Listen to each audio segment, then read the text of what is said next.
Malam ini kita menyadarkan diri kita, terlebih lagi yang berceramah, jangan kau hanya sampai menyampaikan ayat saja. Hai Abdul Samad, apakah kau yang bicara itu hatimu sudah hidup? Senantiasa merasakan diri, aku orang paling hina, aku orang paling kotor, ditempelkan kening ke lantai di tempat yang diinjak tapak kaki, mengatakan bahwa aku bukan siapa-siapa. Umur diberikan Allah 40, 60, 70. Berapa yang kupakai untuk menolong agama Allah? Berapa yang kupakai untuk mengingat Allah? Mata, tangan, telinga, kaki akan diminta tanggung jawab di hadapan Allah. Dulu dibangga-banggakan, dihormati, dimuliakan. Yang kami muliakan Al-Mukarram, Al-Ustadz. Tapi pada saat tiba masanya, yang kita bawa tak lain tak bukan innallaha la yanzuru ila ajsamikum. Allah tak menengok badan, fisik, bentuk tubuh, baju. Ini sampulnya saja. Wala ila suwarikum. Allah tak menengok rupa, wajah. Walakin yanzuru ila qulub. Hati kamu yang bersih itulah yang kau bawa menghadap Allah Subhanahu wa taala. Yauma la yanfa'u malun, harta tak berguna. Wala banun, anak tak bisa menolong. Harta tak berguna, anak tak mampu menolong. Illa man atallah, kecuali orang yang datang menghadap Allah biqalbin salim, dengan hati yang bersih, hati yang tulus, hati yang memercikkan cahaya iman, hati yang bersih dari hasad, busuk hati, sum'ah, riya, takabbur. Itulah yang menolong di hadapan Allah Subhanahu wa taala. Apa kata Imam Ali radhiyallahu an? An-nasu niyam. Semua manusia waktu hidup itu tidur. Bapak tidur, ibu tidur, saya tidur. Semua orang waktu hidup itu tidur. Falamma matu, ketika dia mati, disitulah dia baru terjaga dari tidur panjang. Saat Israel mencabut nyawa, ditarikkan adalah satu centapan yang kuat. Disitulah kita baru terjaga dari tidur panjang. Betapa aku meninggalkan salat, betapa aku tak berzakat, betapa dulu kekuasaan. Aku lulus umur 30, pensiun 58, 28 tahun, apapun tak pernah kubuat untuk agama. Sibuk membesarkan anak, sibuk mengurus warisan. Anak pun tak ingat dengan kita, karena kita lupa menanamkan pendidikan agama di dalam otak kepalanya. Harta yang banyak tak sempat menolong agama Allah. Anak tunggal semata wayang tak sempat dididik agama. Istri meninggalkan dalam keadaan stres susah hatinya, karena dia tak diajarkan sabar menerima ridha ketetapan takdir Allah. Dan paling celaka, tak pernah anggota tubuh ini dipakai untuk berzikir, muhasabah, mengingat Allah. Tak pernah mata dipakai menengok Quran, kitab suci Allah. Tak pernah dipakai hati merenung sejenak. Apa yang akan kubawa mati menghadap Allah Subhanahu wa ta'ala. Abdul Samad dari dalam tanah naik ke atas tanah, ceramah, masuk balik ke dalam tanah. Yang kau bawa apa? Baju koko tinggal, peci tinggal, pakaian kehormatan tinggal. Yang kau bawa kain tidak berjahit, disobek, kerak. Itu yang akan menyampul kulitmu, yang selama ini kau dimandikan, dibersihkan oleh ibumu dulu 60 tahun yang lalu. Sampai masanya kau lupa kapan kau dimandikan dulu. Sekarang ruh melihat, disebut dia ruh, karena dia roha ya ruhu roh, seperti aroma semerbak yang datang pergi hinggap. Ruh, sampai masanya dia datang masuk ke dalam jasad. Ruh, sampai masanya dia pergi meninggalkan jasad. Malam ini dimuliakan Al-Mukarram Haji Abdul Samad LCMA. Kenapa Abdul Samad ini dimuliakan?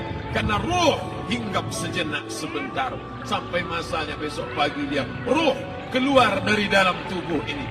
Anak yang katanya ayahku sayang, istri katanya kaulah abang, sampai masanya mereka tak lagi mau mendekat. Rumah itu saya yang buat, saya yang mengukurnya. Tapi begitu ruh sudah keluar dari badan, tidak satu pun semeter, sesenti, sejengkal, sehasta ada tempat di rumah itu untuk jenazah bernama jenazah Abdul Somad. Mana kawan, sahabat, andai tolan, anak menantu, teman sekantor, semuanya pergi meninggalkan. Yang tetap dibawa, kalau pernah kaki melangkah sholat berjamaah di masjid, kalau pernah tangan mengusap kepala anak yatim, kalau pernah tangan mengucap subhanallah. Nanti di akhir tausiah kita akan berzikir, munajat, muhasabah diri, berdoa, mengenang apa yang akan kita bawa menghadap Allah Subhanahu wa taala. Datang malaikat membawa kain kafan dari cahaya, akan menyambut ruh yang mulia. Hadis riwayat Ahmad bin Ambal dalam kitab Al-Musnad. Turun malaikat berlomba-lomba membawa kain putih dari cahaya, menunggu ruh akan keluar. Ruh menetes seperti embun di ujung daun. Daun tidak bergoyang, ranting tidak patah. Ruh menetes pelan turun ke dalam kain kafan, dibawa malaikat ke pintu langit. Tak sabar mereka menyambut. Inikah dia yang selama ini berjamaah? Berapa banyak yang masyhur terkenal di bumi, malaikat tak mengenal dia. Ini roh siapa? Tapi ini bukan LCMA, dia bukan ustaz, dia bukan ulama, tapi imannya dalam, kekuasaan dipakai menolong agama Allah. Ruhnya keluar di bawah, semua malaikat mengucapkan salam. Inilah orang yang selama ini kami tunggu-tunggu, catatannya sudah lama. Setiap pagi petang malaikat subuh membawa catatan namanya, malaikat malam membawa catatan namanya. Kami merindukannya. Begitu orang-orang yang masyhur di langit tapi tak dikenal makhluk bumi. Tapi ada sebaliknya, yang rohnya disentapkan, ditarik malaikat dengan begitu tarikan yang sangat kuat. Nabi bertanya saat Isra Mi'raj kepada mereka yang sudah mati ribuan tahun yang lalu, apa yang kalian rasakan? Yang satu mengatakan seperti tebasan pedang di tempat yang sama beratus kali. Yang satu mengatakan seperti kambing yang dikuliti hidup-hidup. Yang satu mengatakan seperti mata kail pancing ditarik dari kulit yang basah. Maka kita berdoa setiap selesai salat, Allahumma hawwin alaina, ringankan kami ya Allah, fi sakaratil maut, di saat sakaratul maut yang amat sangat menyakitkan itu, di saat malam pertama di tempat yang gelap, di tempat yang tak pernah diimpikan oleh orang, tapi kita tetap melewati dan merasakannya. Perlahan-lahan cacing tanah, ular-ulat kalajengking akan menggerogoti kulit yang selama ini dimandikan, selama ini dipakaikan sampo yang mahal, selama ini dioleskan pelembab yang lembut. Tapi ternyata sebelum roh keluar jasad, setelah keluar, dia hanya akan menjadi santapan cacing tanah, hancur berkeping hari demi hari. Yang pertama kali membusuk adalah mata, karena dia berisi cairan. Cairan ini mengering, busuk dan berlubang. Lalu kemudian usus sebulan di dalam tanah, mulai dia menggelembung masuk angin dan dia meletus pecah. Cacing-cacing tanah mulai datang menggerogoti, memakan. Habis, siap tak siap, suka tak suka, kau akan didatangkan. Apa yang akan ditanya oleh Allah? Perbuatanmu, amalmu. Faman ya'mal mithqala dzarratin khairan yarah. Sebesar biji sawi, sebesar ujung rambut, kau aniaya orang, kau makan titik peluh keringatnya. U'tul ajira ajrahu, berikan upah pekerjamu, gaji tukang panenmu, gaji tukang cuci setrikamu. Kau makan, kau tahan 3 bulan, dia tak menuntut, dia senyum, dia hanya mampu mengadu kepada Allah. Tapi titik peluhnya yang keringatnya, air matanya akan kau balas di hadapan Allah Subhanahu wa taala. Di saat itu tak ada siapa bisa menolong. Hari ini uangmu banyak, kau bayar pengacara handal 1 jam 100 juta, bebas tanpa syarat. Tapi di hadapan Allah semua akan bersaksi. Al-yawma nakhtimu ala, lidah yang selama ini pandai bicara dikunci, ditutup Allah taala yang akan bicara. Wa tukallimuna aydihim wa tashhadu arjuluhum, kaki akan bersaksi, tangan akan bicara. Bima kanu yaksibun, yang pernah dilakukan di masa yang lalu. mata melihat, seolah-olah nyata perbuatan itu pernah dilakukan dulu. Kita lupa, kita tak ingat, tapi catatan malaikat terlalu terang benderang. Wa in kullun lamma jami'un ladaina muhdharun. Catatan dibaca sampai-sampai orang itu tak percaya. Ma li hadzal kitab, kenapa buku catatan saya ini la yughadiru saghiratan, yang kecil-kecil, wala kabiratan, yang besar-besar, ahsaha, semua tercatat dalam buku catatan yang nyata. Dalam surat Al-Isra apa kata Allah? Iqra. Hari ini kalau dikatakan Iqra, baca Quran, Iqra, baca Yasin. Malam Jumat Iqra, baca surat Al-Kahfi. Tapi sampai hari itu Yasin tak bermakna, Al-Kahfi tak lagi disuruh baca, karena hidup sudah berakhir. Iqra, baca. Apa yang kau baca? Kafa binafsikal yawma alaika hasiba. Baca buku catatan amal. Sampulnya dosa, isinya dosa. Catatan kakinya dosa, sampul penutupnya dosa, bibliografinya dosa. Sampai ia pun tidak percaya, kenapa aku hidup hanya dosa saja. Saat itu dia mendengar teriakan azab, saat itu dia menyaksikan pekikan teriakan sakitnya siksa.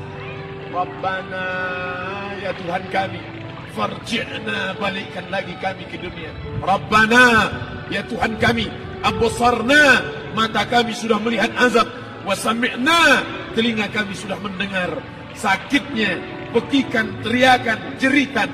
Farji'na, balikkan lagi kami ke dunia. Na'mal salihan, kami ingin amal saleh, kami ingin bantu masjid, kami ingin sekolahkan anak yatim, kami ingin muliakan fakir miskin, kami ingin bantu panti jompo. Farji'na, balikkan lagi kami dunia. Kami ingin salat tahajud, kami ingin tahiyatul masjid, kami ingin puasa sunat. Saat itu penyesalan tak lagi berguna. Na'mal salihan, kami ingin amal saleh.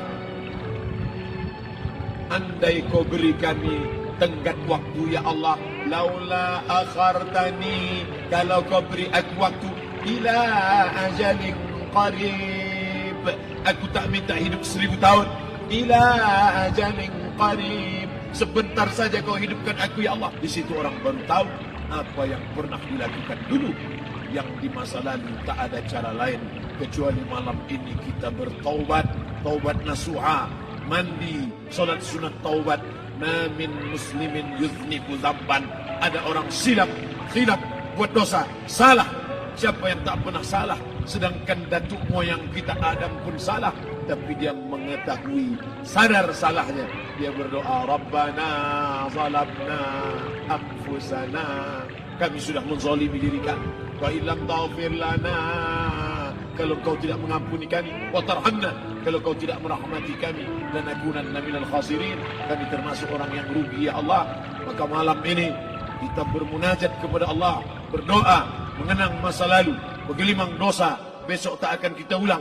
Kita minta ampun kepada Allah Subhanahu wa taala. Astaghfirullahalazim. Astaghfirullahalazim.